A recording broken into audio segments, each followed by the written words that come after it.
कभी कभी हम रिलेशनशिप में किसी को प्यार देते हैं, केयर करते हैं, उसे फ्यूचर की उम्मीदें देते हैं और उसे ये फील करवाते हैं कि हाँ तुम मेरे लिए इम्पोर्टेंट हो। लेकिन जैसे ही कमिटमेंट की बात आती है, जैसे ही रिलेशनशिप को सीरियस करने की बात होती है, हम पीछे हट जाते हैं। कभी कमिटमेंट का फेयर कह देते हैं, कभी सर्कमस्टेंसेस का नाम ले देते हैं और कभी बिना प्रॉपर एक्सप्लेनेशन दिए ही चले जाते हैं। लेकिन एक बार पीछे मुड़कर सोचिए, आप अपने आप को सही समझकर आगे बढ़ गए, लेकिन जिस इंसान को आप छोड़कर आए उस पर क्या गुजरी होगी। अस्सलामुअलैकुम एवरीवन, वेलकम बैक टू दिल से गुफ्तगू विद मारिया।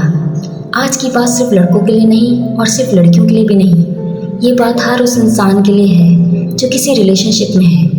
रिलेशनशिप में सिर्फ प्यार काफ़ी नहीं होता, ऑनेस्टी चाहिए, रिस्पेक्ट चाहिए, क्लैरिटी चाहिए, रिस्पॉन्सिबिलिटी भी चाहिए।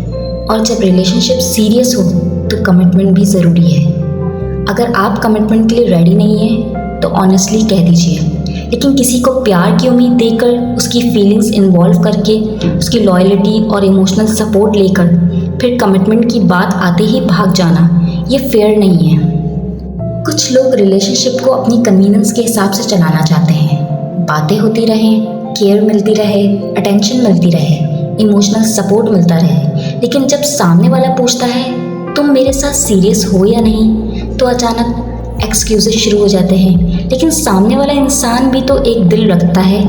हो सकता है उसने आपको जेन्युइनली अपनी प्रायोरिटी समझा हो सकता है आपके बुरे वक्त में वो आपके साथ खड़ा रहा हो, आपकी प्रॉब्लम सुनी हो, आपको समझा हो, आपको इम्पोर्टेंस दी हो और बदले में उसने सिर्फ ऑनेस्टी मांगी हो।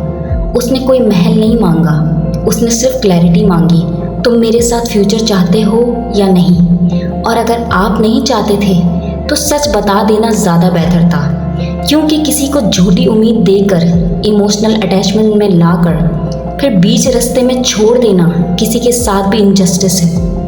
और कभी कभी इंसान अपनी तरफ से खुद को सही समझ लेता है।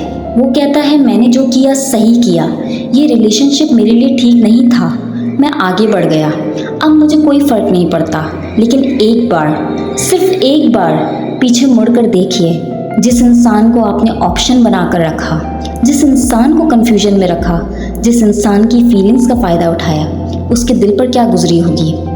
आप सिर्फ अपनी साइड देखकर ये डिसाइड नहीं कर सकते कि आपने सही किया। रिलेशनशिप दो लोगों का होता है और फिर हम कहते हैं कर्मा पलट कर आता है। जो हम किसी के साथ करते हैं, ज़िंदगी कभी ना कभी हमें उसकी रियलिटी समझा सकती है। किस सूरत में, ये हम नहीं जानते। हो सकता है काम की सूरत में, हो सकता है फैमिली की सूरत में, हो सकता है किसी दूसरे रिलेशनशिप की सूरत में, या फिर उसी सिचुएशन की सूरत में जिसकी वजह से आपने किसी लॉयल इंसान को छोड़ दिया था। आपने जिस चीज़ को प्रायोरिटी देकर किसी इंसान को ऑप्शन बनाया, ज़िंदगी कभी कभी वही सिचुएशन आपके सामने ला कर खड़ा कर देती है। और तब शायद आपको समझ आए, जिस दर्द को मैं समझ नहीं पा रहा था वो सामने वाला कितना सह रहा था। लेकिन सबसे बड़ी बात यह है, हम अपनी तरफ से फैसला कर सकते हैं, लेकिन हर चीज़ हमारे कंट्रोल में नहीं होती। आप किसी रिलेशनशिप के बारे में अपनी तरफ से डिसीजन ले सकते हैं, लेकिन अल्लाह की मर्ज़ी के बगैर कुछ भी फाइनल नहीं होता। इसलिए किसी को छोड़ते वक्त ये मत समझिए कि सब कुछ सिर्फ आपके कंट्रोल में है। अल्लाह सब देख रहा है। हर आंसू अल्लाह से छुपा हुआ नहीं है, हर इनजस्टिस अल्लाह से छुपा हुआ नहीं है। और अगर आपने किसी के साथ गलत किया है तो ईगो के पीछे मत छुपिए, सच को एक्सेप्ट कीजिए। अगर आप कंफ्यूज हैं तो सामने वाले को कंफ्यूजन में मत रखिए। अगर कमिटमेंट नहीं दे सकते तो झूठी उम्मीद मत दीजिए, लेकिन किसी इंसान को इमोशनली अटैच करके उसकी लॉयल्टी लेकर फिर बिना क्लैरिटी के चले जाना, ये रिस्पॉन्सिबिलिटी से भागना है। रिलेशनशिप में सिर्फ आई लव यू कहना कमिटमेंट नहीं होता। कमिटमेंट का मतलब है रिस्पॉन्सिबिलिटी, अकाउंटेबिलिटी, ऑनेस्टी, रिस्पेक्ट और जब ज़रूरत हो तो सामने वाले के इमोशंस को समझना। क्योंकि जब तक आप अपनी तरफ से रिस्पॉन्सिबिलिटी एक्सेप्ट नहीं करेंगे, जब तक आप अपनी गलती को नहीं समझेंगे, शायद आपकी ज़िंदगी में सब कुछ हो, पैसा भी, सक्सेस भी, फैमिली भी, लोग भी, लेकिन दिल का वो सुकून नहीं होगा, एक खालीपन रह सकता है।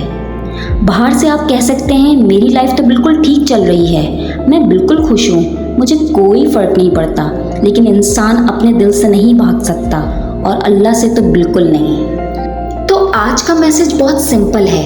अगर आप किसी रिलेशनशिप में हैं तो खुद से एक सवाल पूछिए, क्या मैं सामने वाले के साथ जस्टिस कर रहा हूँ? क्या मेरे वर्ड्स और मेरे एक्शंस मैच करते हैं? क्या मैं उसको वही होप दे रहा हूँ जो मैं एक्चुअली फुलफ़िल कर सकता हूँ? क्या मैं उसकी लॉयल्टी की रिस्पेक्ट करता हूँ? और अगर आंसर नहीं है तो अभी भी वक्त है। ईगो को साइड पे रखिए, सच बोलिए, अपनी गलती एक्सेप्ट कीजिए और किसी के इमोशंस के साथ मत खेलिए, क्योंकि किसी का दिल तोड़ना आसान है, लेकिन उस दिल पर जो गुजरती है उसका हिसाब हम नहीं, अल्लाह जानता है। और अगर आप वो इंसान हैं जिसे किसी ने हर्ट किया है तो अपनी वैल्यू को किसी और के डिसीजन से मेजर मत कीजिए। आपकी सिंसेरिटी, आपकी लॉयल्टी, आपकी ऑनेस्टी अल्लाह के सामने ज़ाया नहीं जाती। हर चीज़ का जवाब हमें अपनी आंखों के सामने मिलना ज़रूरी नहीं, बस अपनी तरफ से इंसाफ कीजिए, नीयत साफ रखिए और किसी के दिल को ऑप्शन मत बनाएं, क्योंकि रिलेशनशिप में प्यार ज़रूरी है, लेकिन प्यार के साथ रिस्पेक्ट, ऑनेस्टी और अकाउंटेबिलिटी भी ज़रूरी है। मैं हूँ मारिया और आप सुन रहे थे दिल से गुफ्तगू विद मारिया। अल्लाह हाफिज़।